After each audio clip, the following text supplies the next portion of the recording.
berharap keselamatan, rahmat dan keberkahan dari Allah, ungkapan yang biasa dilantunkan oleh calon penghuni surga. Maka saya ulang sekali lagi agar doa selamat, doa rahmat dan doa berkah kita dikabul oleh Allah Subhanahu wa taala. Assalamualaikum warahmatullahi wabarakatuh. Alhamdulillah bi ni'matihi tatimmus sholihat. Segala puji bagi Allah, dengan nikmatnya sempurnalah kebaikan-kebaikan kita dapatkan. Huwallahu alladzi an'amana bi ni'matil imani wal islam. Dialah Allah yang memberikan nikmat kepada kita, nikmat luar biasa, nikmat iman dan Islam. Wa huwallazi anzalal Qur'an hudan linnasi wa bayyinatin minal huda wal furqan.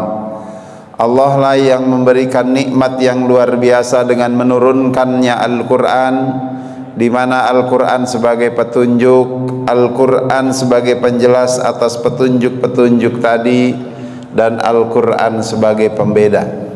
Asyhadu an la ilaha illallah wahdahu la syarikalah wa asyhadu anna Muhammadan abduhu wa rasuluhu la nabiyya ba'dah.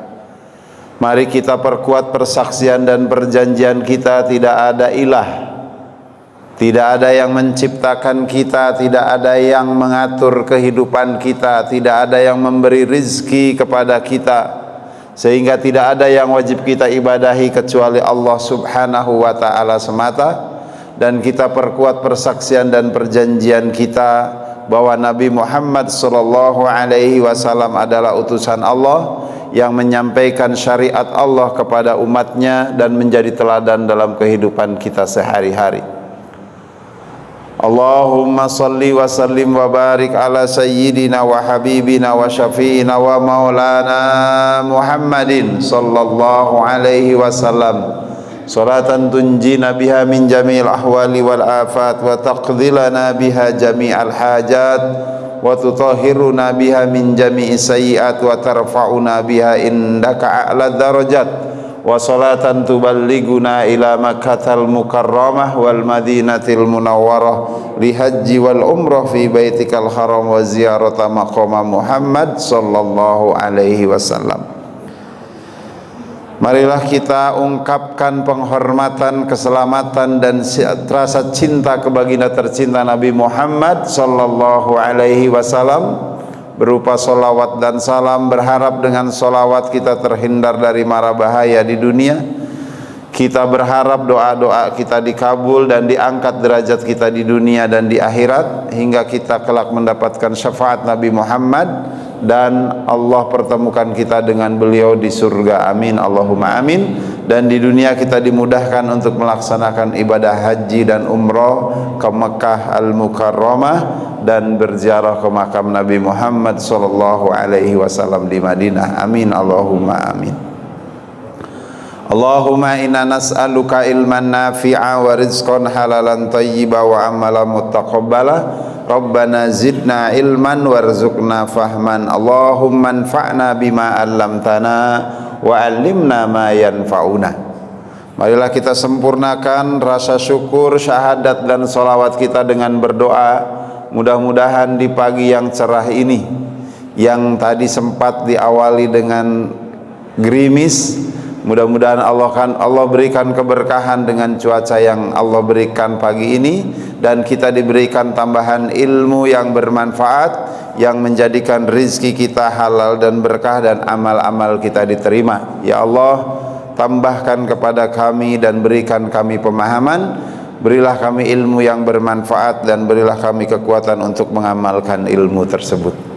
Hadirin segenap tokoh masyarakat Masjid Al-Ittihad, pengurus DKM dan jamaah sekalian, bapak-bapak, ibu-ibu, para pemuda yang hadir di masjid ini, dan mohon maaf tidak saya sebutkan satu persatu, insya Allah tidak mengurangi hormat dan ta'zim saya.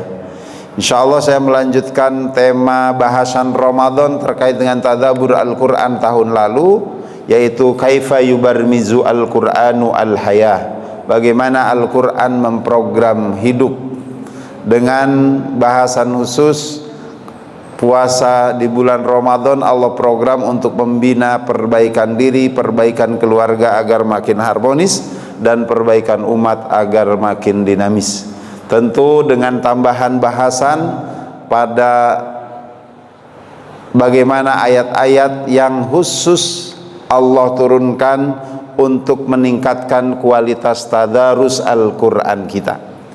Dalam pengulangan saya ingin menyampaikan 6 ayat di surat Al-Baqarah 183 sampai 188. Allah memprogram bahwa puasa harus kita upayakan menuju ketakwaan, dan takwa Allah siapkan surga. Maka keseriusan kita berpuasa itu hakikatnya Allah menyiapkan dan memprogram agar kita layak dipanggil oleh Allah ke surga. Di ayat 184-nya Allah mengingatkan aturan-aturan puasa, mana yang boleh buka, mana yang harus qadha, dan mana yang fidyah, waktunya bagaimana.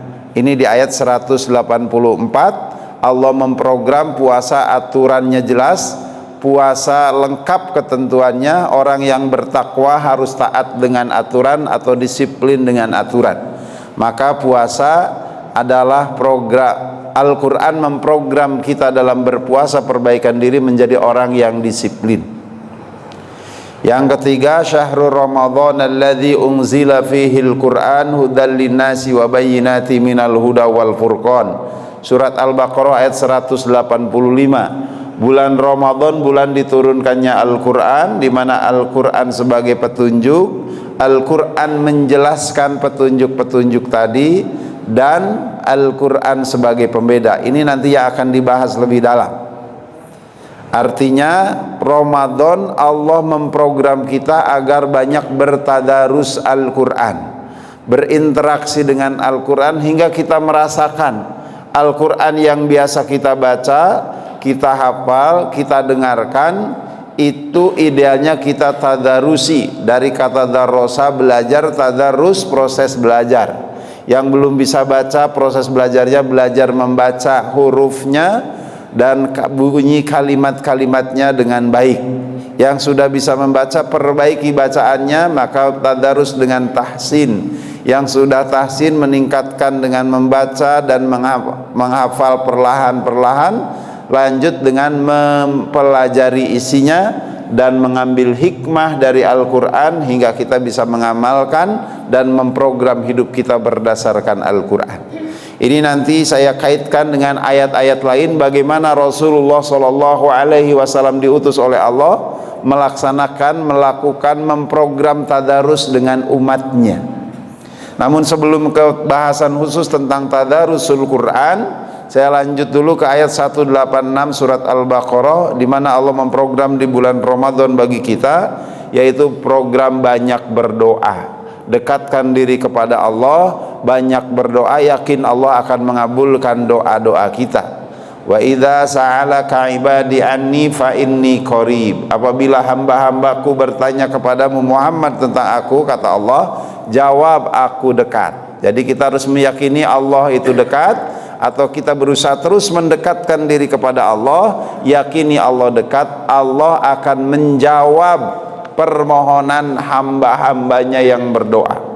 Jadikan kita kuatkan kita sebagai hamba Allah, yakini Allah dekat, kita terus mendekatkan diri kepada Allah, dan kita berdoa, karena itu adalah intinya ibadah, dan yakini Allah mengabulkan doa-doa kita dengan syarat dan ketentuan falyastajibu li wal yu'minu bi.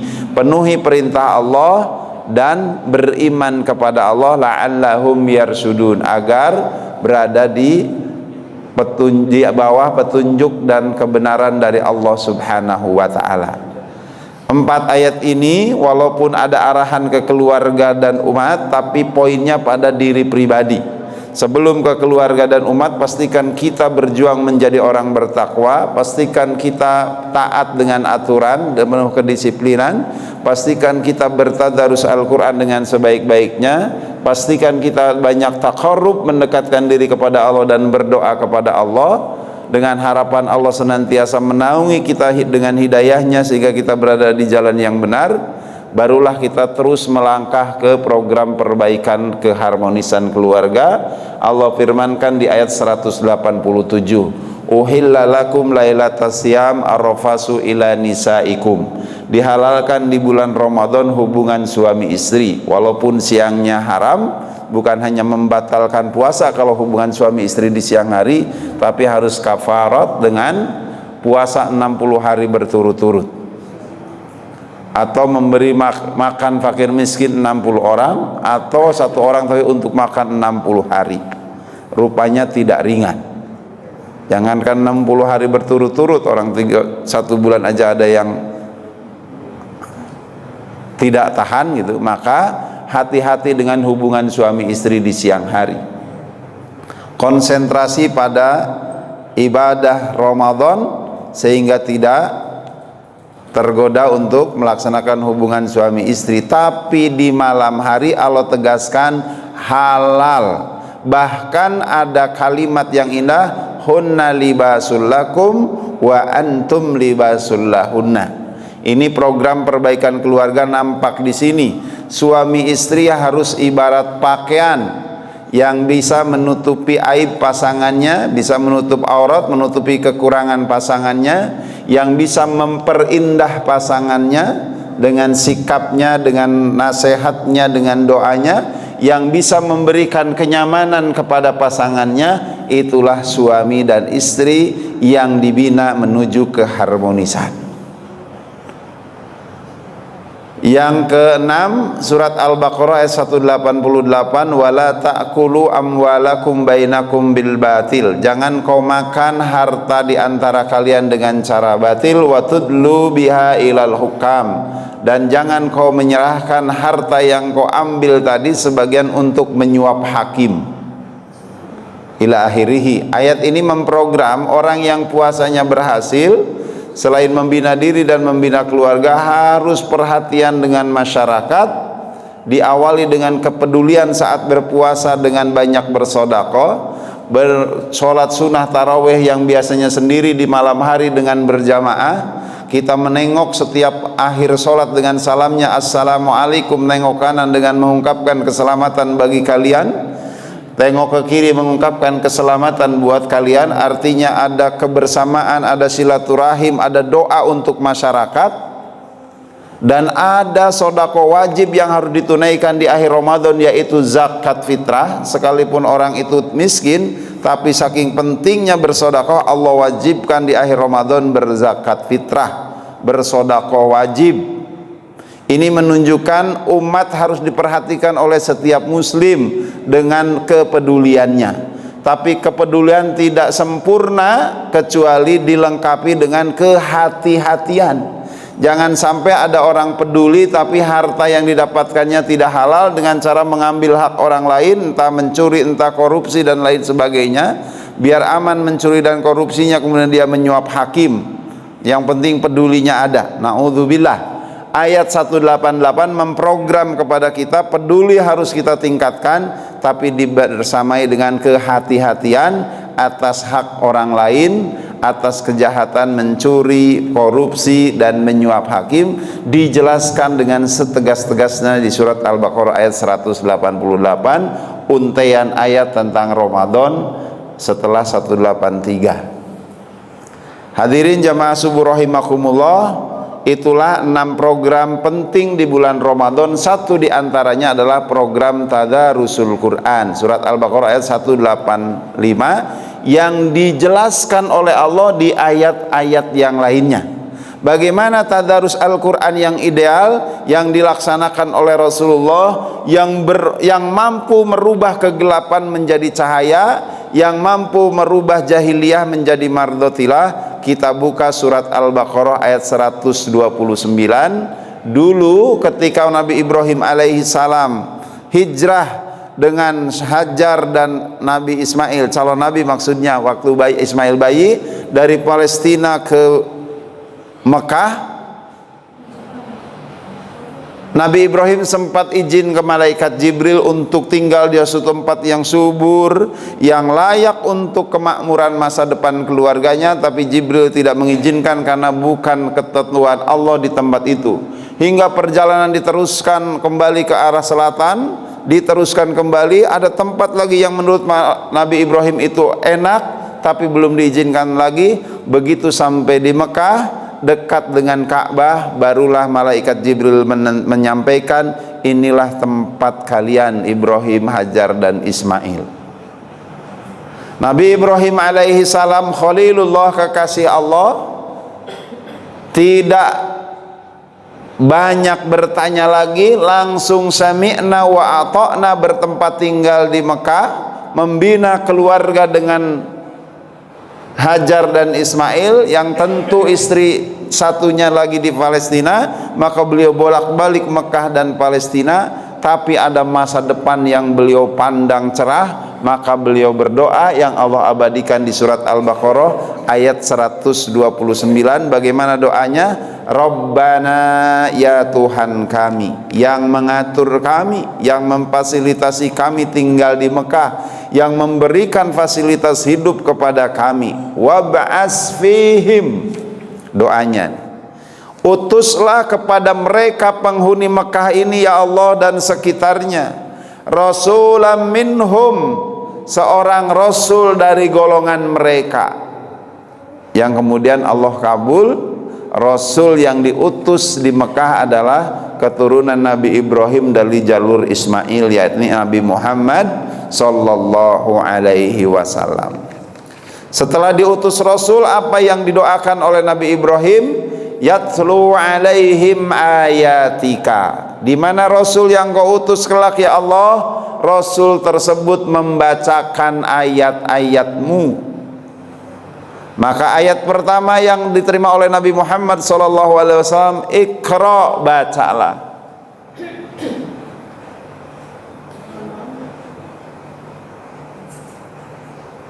Di ayat lain, yatlu haqqa tilawati, membaca dengan hak-hak tilawahnya. Inilah yang dilakukan oleh Rasulullah, bertadarus Al-Quran, membacakan ayat-ayat Allah, membaca dengan hak-haknya, penuhi hak hurufnya, makharijnya. Maka bagi siapapun kita yang bertadarus Al-Quran, yang masih terbata-bata, pastikan talaki ke guru yang bisa membantu memperbaiki bacaannya, atau bikin halaqah Al-Quran dalam rangka memperbaiki bacaannya. Karena tilawah perlu haqqa tilawati, memenuhi hak-hak tilawahnya. Tapi hadirin jamaah subuh rahimakumullah, masih Allah lanjutkan kisah doa Nabi Ibrahim. Rasul yang kau utus kelak ya Allah, selain membacakan ayat-ayatmu, wa yu'allimuhumul kitab, mau mengajarkan kepada umatnya, yang tentu keturunan Nabi Ibrahim, umat yang dimaksud, diajarkan kitab, diajarkan Al-Quran oleh Rasulnya. Maka Rasulullah SAW senantiasa mengajarkan Al-Quran setelah membacanya, menjelaskan isi Al-Quran kepada para sahabatnya. Termasuk ayat pertama yang Allah turunkan, 5 ayat surat Al-Alaq, Iqra bismi rabbikal ladzi khalaq. Rasul membacakan dan mengajarkan bahwa yang menurunkan Al-Quran adalah Allah sebagai Rabb yang harus senantiasa dibaca, Rabbuka.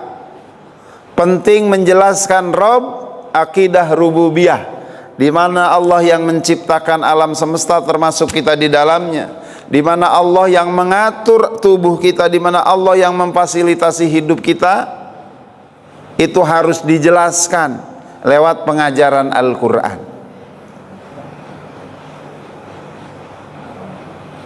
wal hikmah, dan Rasul yang kau utus kelak ya Allah mengajarkan hikmah, pengetahuan yang bisa diambil dari Al-Quran. Maka tidak cukup membacakan Al-Quran, Rasulullah memberi contoh penjelasan Al-Quran dalam bentuk amal sehari-hari, baik dengan ucapan, baik dengan perbuatan maupun dengan ketetapan beliau yang kita kenal dengan al-hadis. Ma'udhifa ila Rasulillah qawlan wa fi'lan aw takriron. Apa yang bersandar kepada Rasulullah, baik ucapan, perbuatan maupun ketetapan yang kita kenal dengan hadis atau sunnah, itu adalah bagian dari hikmah menjelaskan isi Al-Quran. Itu adalah 3 proses tadarus yang harus kita upayakan: membacanya, mempelajarinya, dan mengambil hikmah atau pengetahuan dan penjelasan dari Al-Quran. Tapi belum ditutup doa itu oleh Nabi Ibrahim. Wa yuzakkihim, ya Allah, Rasul yang kau utus kelak adalah Rasul yang mau dan melaksanakan proses pembersihan jiwa terhadap umatnya, terhadap mereka umatnya yang merupakan keturunan kami ya Allah. Kenapa penting tazkiyah sebagai bagian dari pendukung tadarus?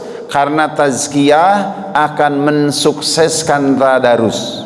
Orang yang hatinya kotor, entah kotor dengan hasudnya, tadarus tidak bakal sukses. Lagi belajar Al-Quran, lihat HP ustadznya bagus, yang dilirik HP-nya.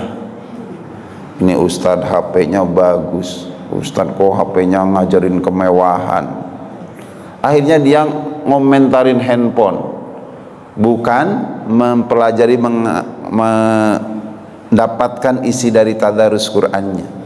Giliran ustadznya bawa HP jelek, ustadz kagak gaul, kagak ngikutin zaman gini, HP-nya HP jadul. Yang lain sedang belajar tadarus dengan baik, karena ada hasud pada diri seseorang tersebut, akhirnya dia yang dilihat mengomentari HP-nya. Belum lagi yang lainnya mengomentari pakaian dan lain sebagainya. Akhirnya tadarusnya tidak didapatkan ilmunya. Maka pastikan tadarus harus dilengkapi dengan konsep dan upaya tazkiyatun nafas, pembersihan jiwa. Sehingga kalau masih ada iri dengki, hilang iri dengkinya. Kalau masih ada sombong, meremehkan orang dan menolak kebenaran, ini lebih bahaya lagi. Diajarin A, B, C hingga Z tidak bakal masuk. Kenapa? Karena dalam dirinya ada proteksi menolak kebenaran karena sombongnya. Dalam dirinya ada kesombongan yang meremehkan orang lain, siapapun ustadznya, siapapun yang mengajarinya, rendah di hadapannya. Itu adalah penyakit hati, al-kibriya, merasa besar. Maka harus ada tazkiyah, bersihkan kotoran-kotoran hati. Kata Imam Al-Ghazali, at-tazkiyah bitakhalli anir rodail wal tahalli bil fadail. Kosongkan, bersihkan kotoran-kotoran hati dan isi dengan fadilah-fadilah, kebaikan-kebaikan yang akan mengisi ruangan hati lebih baik. Buang hasud, iri dengki, buang sombong, buang ria, buang prasangka buruk, dan semua penyakit hati dibuang. Isi dengan istighfar, zikir, mohon ampun kepada Allah.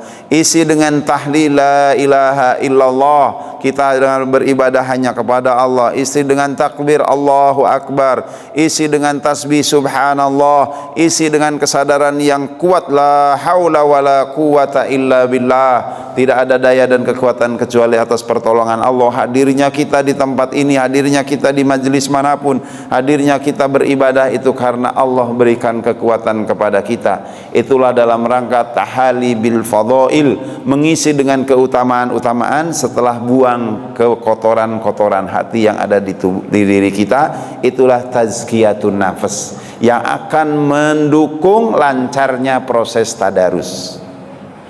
Innaka antal azizul hakim. Ayatnya dilanjut, Nabi Ibrahim dengan menguatkan, sesungguhnya engkau ya Allah, yaitu engkau al-aziz, maha perkasa, al-hakim, maha bijaksana. Ayat ini dilanjut oleh Allah Subhanahu wa taala di surat Al-Baqarah ayat 151 Kalau tadi doanya Nabi Ibrahim, kalau ini Allah sampaikan kepada Nabi Muhammad untuk diteruskan kepada umatnya sebagai bukti bahwa doa Nabi Ibrahim dikabul. Allah berfirman, kama arsalna fikum, sebagaimana kami telah mengutus pada kalian. Diterima oleh Rasulullah, disampaikan kepada umatnya langsung.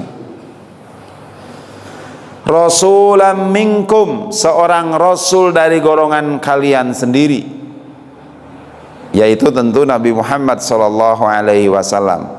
Yatlu alaikum, yang membacakan ayat-ayat Allah kepada kalian.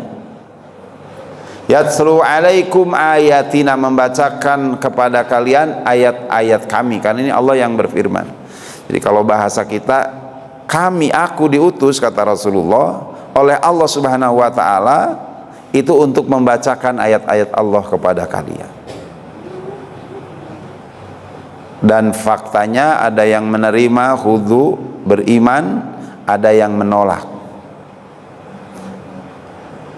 Termasuk pamannya Abu Lahab adalah yang menolak mentah-mentah, bahkan di hadapan umum, dengan mengungkapkan tabban laka ya Muhammad, celaka kau Muhammad.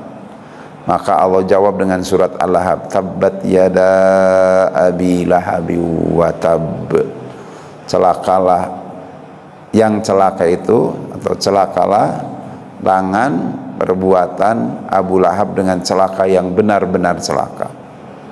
Bahkan bukan hanya Abu Lahab, istrinya, saya sulana ronda talahab, akan masuk ke neraka yang apinya menyala-nyala. Ini contoh di Al-Quran itu keluarga yang dua-duanya celaka, yaitu Abu Lahab. Karena di ayat lain ada 4 model keluarga yang dua-duanya celaka adalah Abu Lahab, suaminya celaka, istrinya masuk surga, Fir'aun, Asyahnya calon penghuni surga, suaminya selamat, istrinya calon penghuni neraka, Nabi Lut dan Nabi Nuh. Nabi Lut tidak dicerai, istrinya tidak dicerai oleh Nabi Lut, tapi Allah pisahkan dengan diberi kondisi longsor karena pendukung homoseksual. Nabi Nuh tidak diceraikan, istrinya tidak diceraikan oleh Nabi Nuh, tapi Allah matikan istri dan anaknya yang menentang dakwahnya Nabi Nuh dengan banjirnya. Istrinya celaka, Nabi Nuhnya dan Nabi Lutnya selamat, menjadi pilihan Allah calon penghuni surga. Nah, keluarga yang selamat dua-duanya Nabi Ibrahim alaihi salam, Ali Imran alaihi salam, tentu Nabi Muhammad sallallahu alaihi wasallam. Jadi ini nyambung dengan ayat 187. Program keharmonisan keluarga itu harus kita pahami 4 model keluarga yang ada di dalam Al-Quran. Kembali lagi ke ayat Tadarusul Quran, di ayat 151 Allah sampaikan Rasul yang telah Allah utus itu untuk membacakan ayat-ayat kami kepada kalian. Iqra bismi rabbikal ladzi khalaq, suruh membaca, dibacakan, dan juga dijelaskan, karena Allah firmankan selanjutnya, wa yuzakkihim, Rasul diutus selain membacakan Al-Quran juga mensucikan jiwanya. Nah, menarik di doa Nabi Ibrahim, tazkiyatun nafs itu di terakhir, di keempat, tilawah, ta'lim Alkitab dan ta'limul hikmah, dan tazkiyah. Nah, di ayat ini tazkiyah nomor 2. Betapa penting sebelum belajar Al-Quran dan sebelum mengambil pengetahuan dari Al-Quran, tazkiyah harus diutamakan agar proses belajarnya, mengambil hikmahnya lebih mudah. Maka Allah tegaskan wa yuzakkikum, dan Rasul mengajar membersihkan, mensucikan jiwa kalian. Barulah wa yu'allimukumul kitab, Rasul mengajarkan kepada kalian Alkitab sehingga dapat ilmu darinya, wal hikmah, dan Rasul mengajarkan hikmah, ilmu yang dijelaskan, dipahami, diamalkan dengan penuh kebijaksanaan. Wa yu'allimukum ma lam takunu ta'lamun, dan Rasul mengajarkan kepada kalian apa-apa yang kalian belum mengetahuinya. Ini menarik. Di ayat lain nanti Allah jelas sebutkan Rasul itu ummi, tidak bisa baca dan tulis, tapi bisa menjelaskan banyak hal kepada umatnya. Karena memang yang dijelaskan, yang dibacakan adalah wahyu dari Allah Subhanahu wa ta'ala. Wa ma yalfidhu min qawlin illa ladaihim raqibun wa atid wa ma yantiqu anil hawa in huwa illa wahyu yuha. Tidaklah yang diucapkan oleh Nabi Muhammad itu anil hawa, dari hawa nafsunya. In huwa, akan tetapi yang disampaikan, diucapkan itu wahyu yuha, wahyu yang diberikan oleh Allah kepadanya. Sekalipun itu hadis, apalagi hadis qudsi, apalagi Al-Qur'anul Karim. Makanya dalam Al-Qur'an saja Allah jelaskan yang tidak diketahui oleh umatnya, tapi Nabi Muhammad bisa menjelaskannya.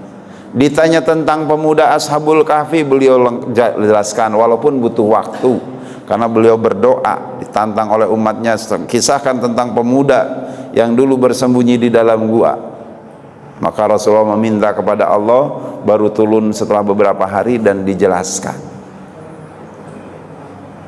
Wa yu'allimukum ma lam takunu ta'lamun. Jadi Rasul itu selain membacakan ayat Quran, mengajarkan isi Al-Quran dan menjelaskan hikmah dari Al-Quran serta membersihkan jiwa, juga mengajarkan apa-apa yang tidak diketahui atau belum diketahui oleh umatnya. Ayat ini, ayat model ini tadarus Quran ditegaskan lagi di surat Ali Imran ayat 164 sebagai penegasan bahwa Rasul dengan tugas mengajarkan, membacakan, mengajarkan dan lain sebagainya itu adalah nikmat dan karunia besar yang harus disyukuri oleh umatnya. Allah Subhanahu wa taala berfirman, laqad manna, sungguh nyata, benar-benar, mana Allah telah memberikan karunia yang besar. Apa karunia yang besar itu?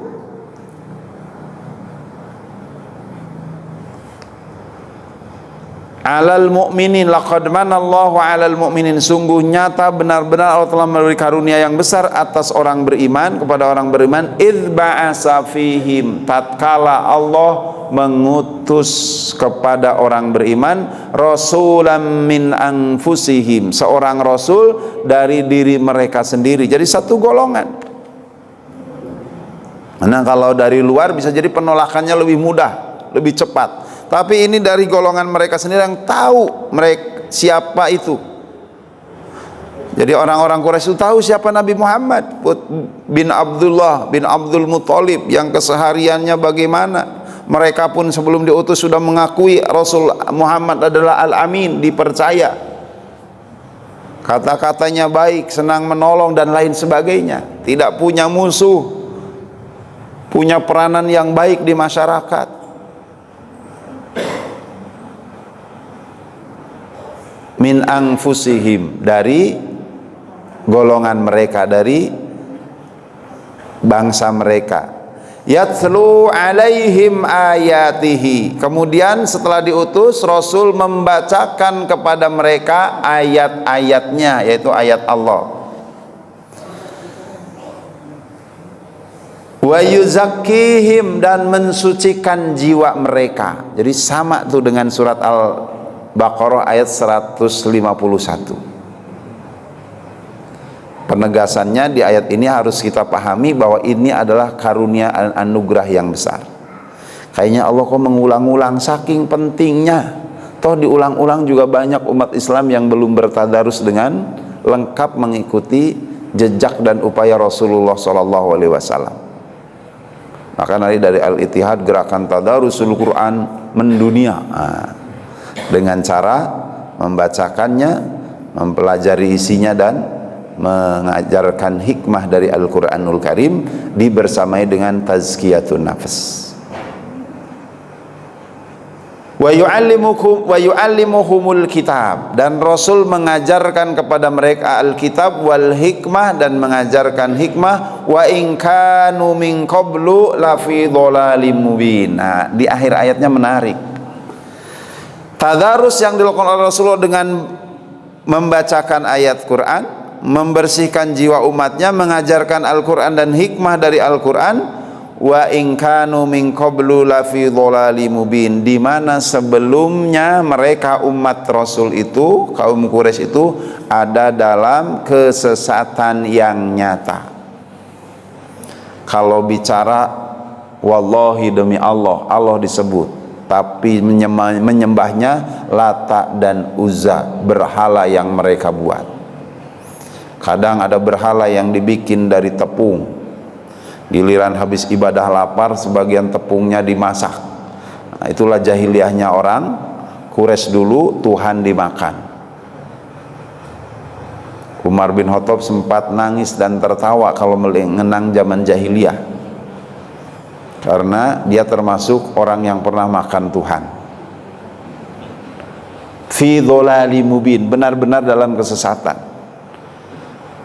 Disampaikan oleh Rasulullah, tidaklah umat Quraisy itu beribadah di Ka'bah mengikuti Ibrahim kecuali keliling Ka'bah, tawaf dan sa'inya. Tapi selebihnya banyak kemusyrikan dan penambahan-penambahan yang malah menghadirkan dosa. Keliling Ka'bah bawa berhala, taruh berhala, habis keliling Ka'bah meminta dan menyembah berhala. Lari-lari kecil, sofa marwah, di sofa naruh berhala, bawa ke sofa, bawa ke marwah, berhala ditaruh. Jadi ibadah menggendong Tuhan. Itulah jahiliyah fi dhalalim mubin, dalam kesesatan yang nyata. Belum lagi tradisi-tradisi dan kejahiliahan lain. Maka dengan diutusnya Rasul, dengan tilawatul Quran, ta'limul kitab, dan ta'limul hikmah, dilengkapi dengan tazkiyatun nafas, ada terjadi perubahan. Atau dalam bahasa kita, idealnya tadarusul Quran yang lengkap itu akan melakukan perubahan. Minadz dhalalil mubin atau minadz dzulumat ila nur, minal jahiliyah ila mardhatillah, dari kejahiliahan menuju keridhaan Allah, dari kegelapan menuju cahaya, dari kesesatan menuju hidayah Allah Subhanahu wa taala. Konsepnya tadarusnya lengkap, tilawatul Quran, ta'limul Quran wal hikmah, bitazkiyatun nafs, dengan dilengkapi tazkiyah. 3 ayat senada, walaupun redaksinya ada penambahan. Ternyata masih Allah kuatkan dengan ayat keempat di surat Al-Jumu'ah ayat kedua. A'udzu billahi minasyaitonir rajim. Bismillahirrahmanirrahim. Huwallazi, dialah yang, yaitu Allah Subhanahu wa ta'ala, ba'asa fil ummiyina, telah mengutus pada golongan orang-orang yang ummi, rasulam minhum, seorang rasul dari golongan mereka.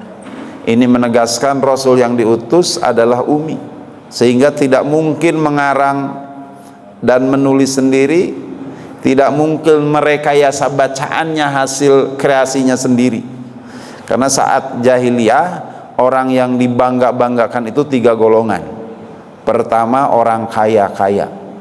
Kedua, orang keturunan suku-suku atau kabilah-kabilah yang bagus, konglomerat-konglomerat atau suku-suku, kalau kita mah bangsawan-bangsawan.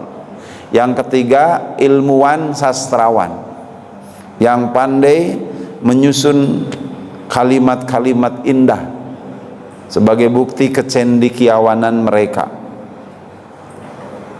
Kalau Rasulullah tidak ummi, bisa jadi oleh mereka disamakan dengan sastrawan yang mampu mengarang dan lain sebagainya. Maka diutuslah Nabi Muhammad SAW yang ummi itu, tapi dengan luar biasa tugasnya, yatlu alaihim ayatihi, yatslu alaihim ayatihi, yang membacakan kepada mereka, kepada umatnya ayat-ayat Allah, wa yuzakkihim, mensucikan jiwanya, jiwa umatnya, wa yuallimuhumul kitab, mengajarkan Alkitab Al-Qur'anul Karim, wal hikmah, dan mengajarkan al-hikmah, wa in kanu min qablu lafi dhalalim mubin, dan keadaan mereka sebelumnya sungguh-sungguh ada dalam kesesatan yang nyata. Penegasan pengutusan Allah kepada Rasulullah di ayat ini senada dengan di ayat Ali Imran ayat 164, tapi bedanya kalau ini penguatan pengutusannya, kalau di sana pengutusan itu adalah sebagai karunia yang besar, yang tentu kita harus bersyukur dengan diutusnya Rasul untuk umatnya, termasuk untuk kita semua. Jam 6 kurang 5 menit, barangkali ada tanya jawab, maka saya simpulkan Al-Quran memprogram hidup dalam Ramadan dengan surat Al-Baqarah ayat 183 hingga 188, lengkap program perbaikan diri untuk menjadi orang bertakwa yang taat dan disiplin dengan aturan agama, yang mau belajar Al-Quran atau bertadarus Al-Quran, dan diyakini Al-Quran itu Allah turunkan untuk menghendaki kita agar mudah. Yuridullahu bikumul yusra wala yuridu bikumul usra. Allah menghendaki kalian kemudahan, tidak menghendaki kesusahan. Itu ada di surat Al-Baqarah 185. 186-nya Allah memprogram agar kita terus mendekatkan diri kepada Allah dengan ibadah syamnya, dengan ibadah qiyamnya, dilengkapi dengan tilawah dan amalan-amalan sunnah yang lain, agar kita dekat dengan Allah. Kita banyak berdoa untuk menguatkan ibadah kita, yakini Allah mengabulkan doa-doa kita. Kita ada masalah pribadi, masalah keluarga, masalah umat, mohon kepada Allah solusi yang terbaik dengan banyak berdoa di bulan Ramadan. Tapi jangan lupa, selain program pribadi, program keharmonisan keluarga harus kita upayakan di bulan Ramadan, Al-Baqarah 187, dan program perbaikan umat, peduli juga harus berhati-hati. Dan tadarus yang tadi dijelaskan ada 3 proses membaca Al-Quran dengan hak-haknya, mempelajari isi Al-Quran dan berusaha mencari hikmah dari Al-Quran dengan mendapatkan penjelasan, tergambar mengamalkannya dengan mendapat penjelasan dari hadis Rasulullah dan penjelasan para ulama mufassirin, plus harus dikuatkan dengan ditunjang dengan proses tazkiyatun nafs, pembersihan jiwa. Karena kalau jiwa kita, hati kita, pikiran kita masih kotor, susah tadarus bakal sukses. Bersihkan jiwa kita, diri kita dari penyakit-penyakit dan kotoran hati, buang sejauh-jauhnya sombong atau takabur, buang hasud atau iri dengki, buang ria, buang prasangka buruk dan lain sebagainya. Hadirkan keutamaan dengan mengisi hati dengan fadilah-fadilah, zikir, tilawah dan lain sebagainya. Insya Allah maka tadarus akan sukses, sehingga hikmah akan mudah kita dapatkan, isi dan makna dari Al-Quran akan kita mudah didapatkan. Aku qouli hada, saya sampaikan ini ya tentu yang benar dari Allah dan Rasul. Kalau ada hilaf dan salah kekurangan pribadi, mohon dibukakan pintu maaf yang sebesar-besarnya. Barangkali ada tambahan, saya serahkan ke MC. Afadhal. Ada yang ditanyakan Bapak Ibu? Oh, Pak Haji Anwar. Ada lagi? Pak Akan. Assalamualaikum warahmatullahi wabarakatuh. Waalaikumsalam warahmatullahi. Saya bertanya masalah ini, Pak. Kan masalah azan, kan Bapak selaku dari MUI. Jadi selaku MUI, saya kritik, Pak. Kritik orang MUI itu yang diam aja, Pak. Soalnya apa, Pak? Kan Menteri Agama itu siapa ya? Kiai apa? Nggak jelas. Kok melarang orang azan? Dulu suruh dia baca sejarah azan, bagaimana perasaannya? Dibikin mimbar dan masjid, pakai halo-halo gitu. Atau kemudian sekarang sudah maju pakai pengeras suara, dilarang azan pakai pengeras suara. Maunya nyuruh orang apa? Islam atau apa namanya, Islam sekuler?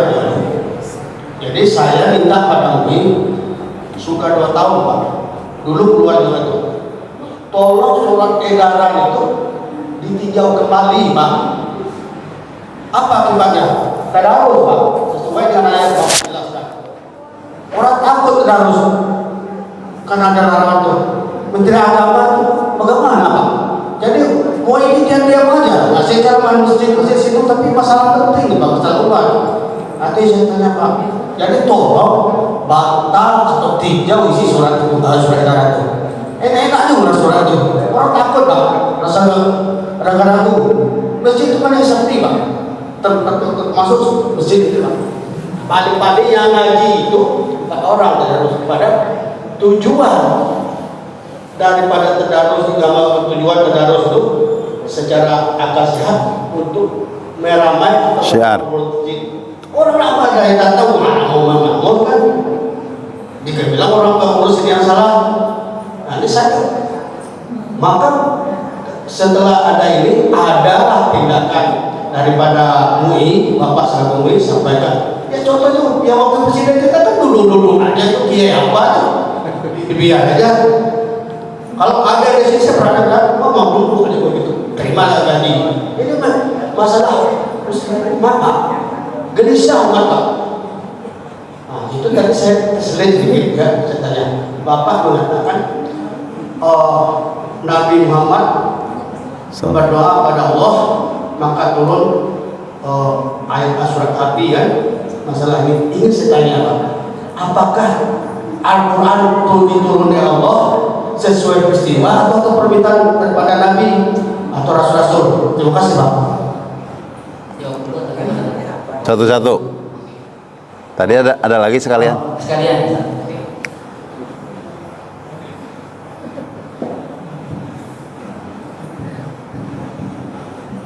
Assalamualaikum warahmatullahi wabarakatuh. Waalaikumsalam warahmatullahi wabarakatuh. Seperti yang bisa dikatakan dan juga masyarakat muslim mengetahui bahwa Nabiyil Ummi, ya, sebab karena sehari-hari juga begitu, Nabiyil Ummi. Jadi dalam keadaan ummi, tidak bisa baca tidak bisa baca tulis. Nah, ini sebenarnya mengandung hikmah juga bahwa suatu hal yang tidak mungkin dari seorang yang ummi bisa menerangkan apa-apa yang ada di bumi dan di langit, bahkan di lautan sekalipun bisa itu. Nah, yang jadi pertanyaan kan dalam bahasa Nabi itu ada yang misalnya yang penulis Quran, kalau misalnya Zaid bin Sabit ya, penulis Quran. Nah, yang jadi pertanyaan, apakah Nabi itu tetap ummi sampai ke meninggal gitu? Itu yang bisa ditanya. Assalamualaikum warahmatullahi wabarakatuh. Bismillah. Ya. Ya, terima kasih. Bapak siapa, Pak? Pak Adnan. Saya pengurus MUI di Kecamatan Setu, walaupun tidak bisa langsung ke sana, tapi tentu kita berdiskusi. Dan di antara diskusi tentang surat edaran tadi adalah tidak melarang secara total, tapi mengatur jadwal. Namun toh demikian bukan berarti kami membenarkan juga. Kami juga akan menyampaikan aspirasi ini lebih kuat dengan tentu menyampaikan bukan hanya MUI langsung, tapi juga ke Dewan, karena MUI juga banyak orang yang tentu berbeda-beda, tidak semuanya sepakat. Tapi kalau kita sinergi dengan wakil-wakil rakyat kita, insya Allah tentu apa yang Bapak sampaikan ini bagian dari aspirasi yang perlu diperjuangkan juga oleh mereka. Insya Allah ditindaklanjuti, Pak. Mudah-mudahan bisa nyampe, ditinjau kembali dan lain sebagainya, insya Allah. Tapi saya harus tegaskan, tidak perlu takut bertadarus di Al-Quran di masjid, karena walaupun dilarang, tidak dilarang selamanya. Itu ada jadwal waktu-waktu tertentu. Dan misalnya kita mau tadarus sampai tengah malam, ya awalnya silahkan pakai speaker, dan kemudian di waktu istirahat tidak harus berspeaker kita di sini. Jadi syiarnya tersampaikan, hasilnya juga kita dapatkan.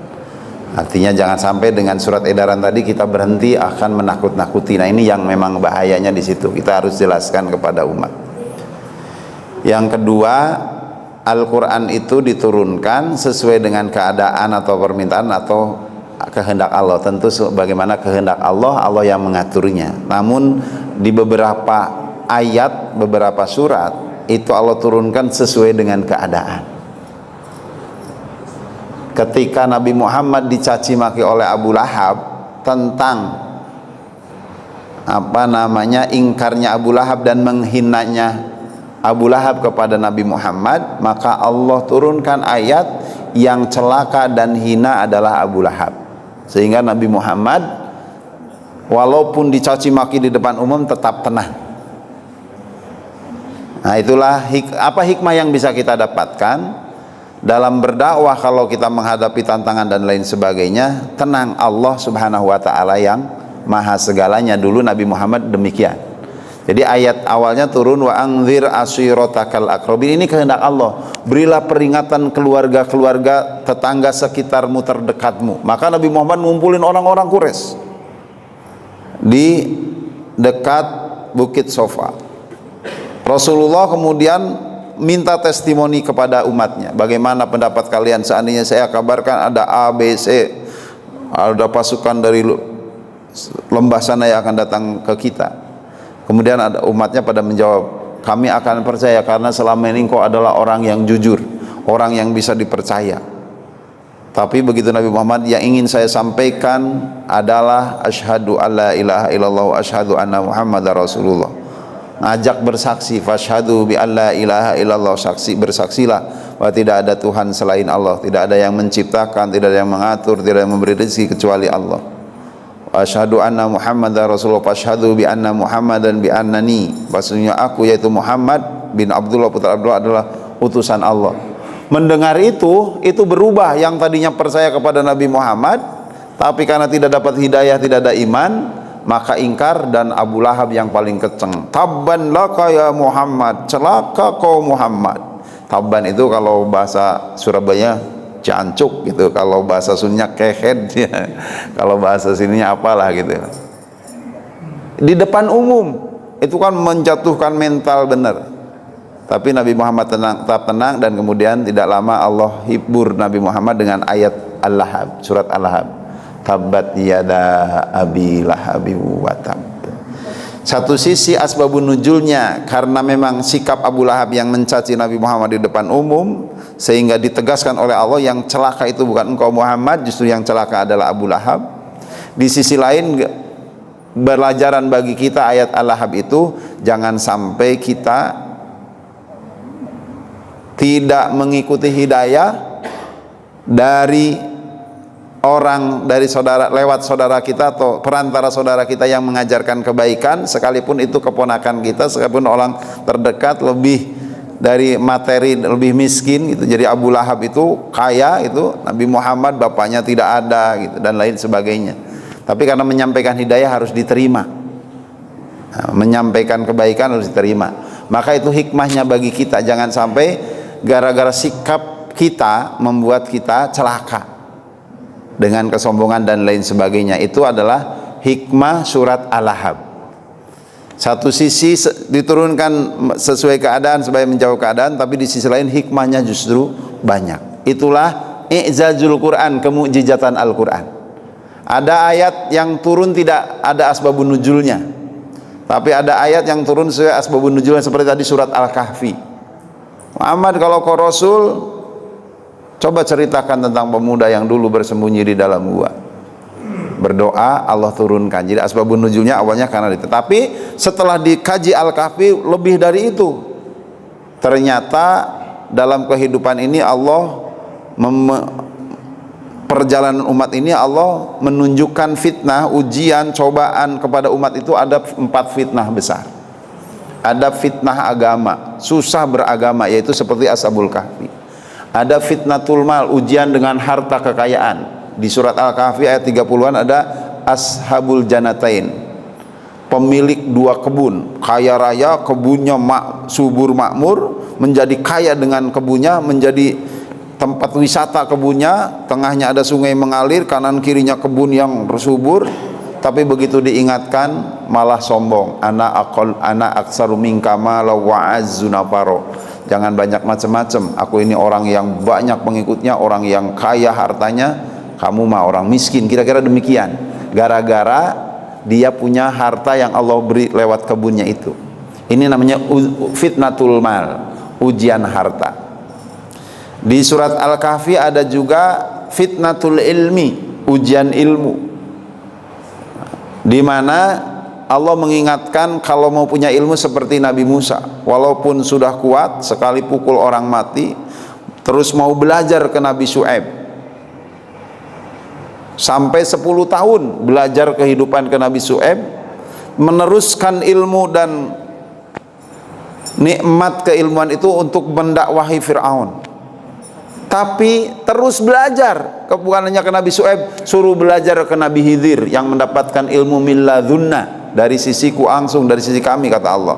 Maka kita dengar istilah ilmu ladunni, ilmu dari Allah.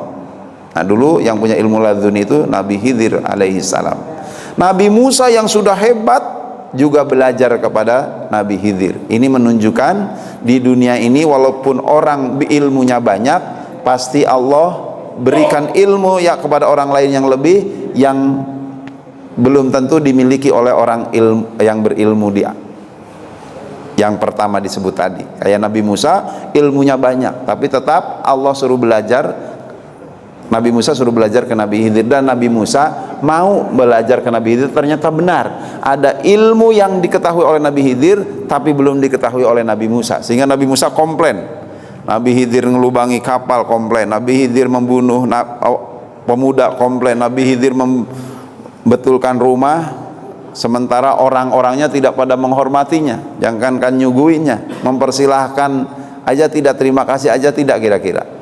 Tapi Nabi Khidir menyampaikan alasan melubangi kapal, alasan membunuh anak, alasan menegakkan rumah itu, ternyata itu ilmunya belum diketahui oleh Nabi Musa alaihi salam.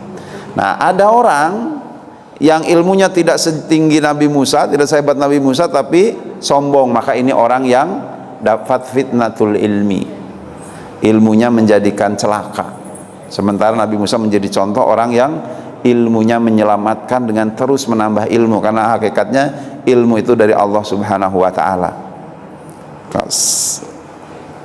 Ilmu Allah kalau mau dituliskan tintanya dari lautan, laukanal bahru midada li kalimatillah, seandainya lautan menjadi tinta untuk menuliskan ilmu-ilmu Allah, ilmu yang ada di muka bumi ini, lanafidhal bahru qabla an tanfadha kalimatullah.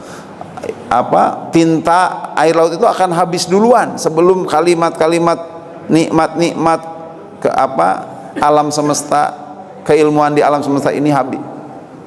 Betapa banyaknya ilmu Allah Subhanahu wa taala. Maka orang yang tidak kena fitnah ilmu atau selamat dengan ilmu, dia akan terus belajar dan akan terus merendah dan terus belajar, tidak ada kata berhenti. Dan Nabi Muhammad menjelaskan, menuntut ilmu terus dari ilmu minal mahdi ilal lahdi. Nah, itu hikmah dari surat Al-Kahfi. Walaupun salah satu asbabun nuzulnya adalah ketika Nabi Muhammad ditantang oleh umatnya tentang kisah para pemuda, tapi ternyata hikmahnya banyak dari surat Al-Kahfi. Termasuk di akhir Al-Kahfi itu ada kisah Zulqarnain, pemimpin yang bijaksana, memberi solusi tapi tidak menekan rakyatnya. Rakyatnya minta pertolongan ke Zulqarnain, kami ingin diamankan dari Ya'juj dan Ma'juj karena mereka jahat, tolong bikinkan benteng. Kemudian Zulqarnain punya strategi, mengumpulkan besi, tanamkan besi-besi jadi benteng, dikuatkan dengan pengecoran di atasnya sehingga kuat. Tapi jawabannya imbalan dari Allah lebih besar, karena masyarakatnya masyarakat biasa, jadi tidak harus ngutang, kerja sama dulu, dan tidak harus meminta pajak sebesar-besarnya kepada rakyatnya. Nah, itulah contoh pemimpin yang selamat dari fitnah kepemimpinan. Nah, dalam bahasa tafsir, hidup ini ada fitnatus sultah, fitnah kekuasaan. Kalau orang sewenang-wenang kayak Abraha, sewenang-wenang kayak Namrud, sewenang-wenang kayak Fir'aun, itu yang celaka dengan kekuasaan kepemimpinannya. Kalau ingin selamat kayak Zulqarnain di surat Al-Kahfi.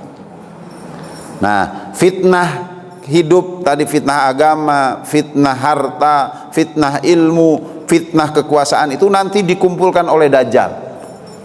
Nah, Dajjal datang dengan fitnah agama karena orang mau diberi tapi harus nyembah Dajjal. Datang dengan fitnah ilmu, orang dibelah dihidupkan lagi ilmunya Dajjal.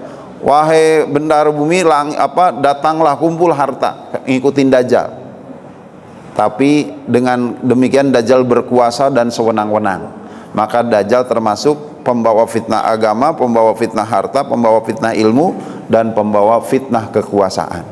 Maka kita berlindung dengan membaca surat Al-Kahfi dan doa, Allahumma inni a'udzubika min adzabil qabri wa min adzabi jahannam wa min fitnatil mahya wal mamat wa min syarri fitnatil masyihid dajjal. Sehingga surat Al-Kahfi idealnya dibaca setiap Jumat. Wallahu a'lam. Itu tentang turunnya Al-Quran. Terakhir, Nabi itu al-ummi, sehingga Al-Quran pun ditulisnya oleh sekretarisnya. Kalau ngirim surat ke Kisra, ke raja-raja, itu juga oleh sekretarisnya. Saya tidak mendapatkan penjelasan lengkap sampai akhir hayatnya beliau ummi apa tidak, tapi karena Allah jelaskan, maka yang kuat adalah Rasulullah ummi, tidak bisa baca tulis. Dan salah satu hikmahnya tadi, tidak baca tulis pun sebenarnya menguatkan bahwa itu bukan rekayasa dirinya, tapi tetap saja orang yang tidak beriman, oh itu sihir, walaupun Nabi Muhammad tidak bisa baca tulis, ya itu sihirnya, padahal tidak ada juga guru sihirnya gitu. Jadi yang saya ketahui ya sampai akhir hayatnya beliau terus mempunyai sekretaris, termasuk kalau menulis surat itu adalah ke orang lain, termasuk ketika perjanjian Hudaybiyah, walaupun diawali dengan Bismillahirrahmanirrahim yang kemudian ditolak oleh orang Quraisy, itu punya sekretaris. Muhammad Rasulullah itu juga ditulisnya oleh sekretaris. Wallahu a'lam bishawab.